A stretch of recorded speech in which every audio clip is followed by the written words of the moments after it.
Welcome back. Picture this. You're in the market for a new home and you have an appointment to see your perfect house. You arrive on time, walk to the front door, only to be greeted by a barking dog or a hissing cat. Well, our KC Live home and real estate expert, Elizabeth Sadie, is here to talk about what leaving your pets at home during a showing and why it can be a huge mistake. And you have some solutions as well. Okay, so for folks out there, why is it so important that sellers be aware of what they do with their pets for showings? Well, like, some people aren't pet lovers, and by all means, if you've got a dog there, it's going to let them know that they should probably be looking for stains on the carpets or scratches in your hardwoods. Before, I mean, people wouldn't even have looked at the hardwood floors that closely upon a first showing, but they're looking for damage. So that's part of the reason why you want to get them out. But if a dog's there, so if you don't, ideally, let's just say you want to remove all pets for showings. I understand that's not always possible, but that's ideal. So that would be the best case in which you would really want to try to strive for. I've gone before where dogs have been kenneled and they're barking, and it's just really hard to relax and look at a house and see if you're going to like it. If that room, when you've got a barking dog, it just kind of puts you on edge. I mean, anytime you hear your neighbor's dog barking, don't you get kind of a little on edge and a little annoyed? So you would want to get them out. Other times, I mean, I've gone before, by no means would you ever want to leave them out and about in your house. Many agents, myself, I typically won't show a house if I go to the front door and the dog is actually out, even if the sellers have said, oh, they're friendly, they won't bite.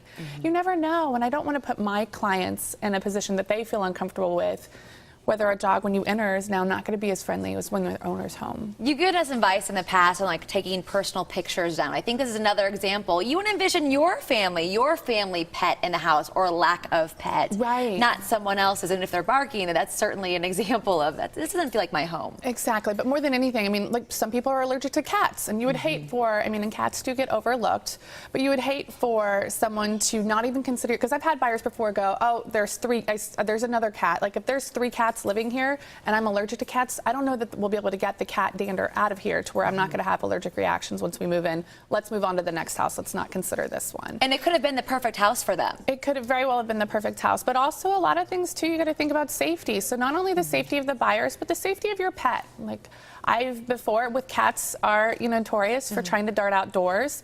And a lot of times when there's a cat, then I'm going around, and I'm not a big cat fan myself. I'm not one that and they love me, but I'm taking, and trying to keep them from running out the door. Instead of pointing out the lovely features of a home to my buyers, we're worried about the cat hissing at us or trying to, scratch at us, and that's happened before.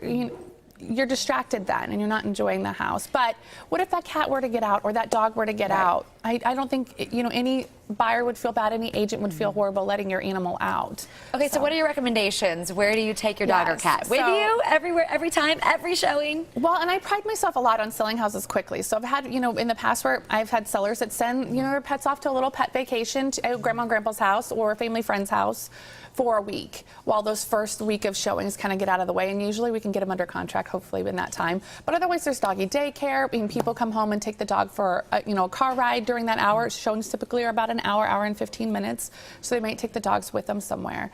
But those are all kind of options for getting them out of the house. Sometimes maybe a neighbor's backyard, though that can backfire.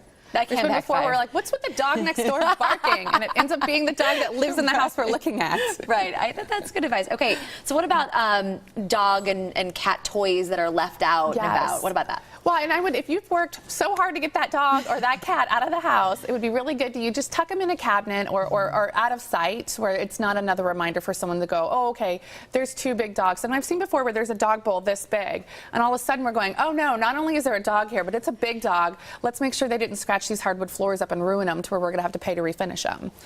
Great advice. Just remove all signs of an animal living there. By all means, it's best. Okay. Well, thank you so much for joining us. We appreciate it. All right.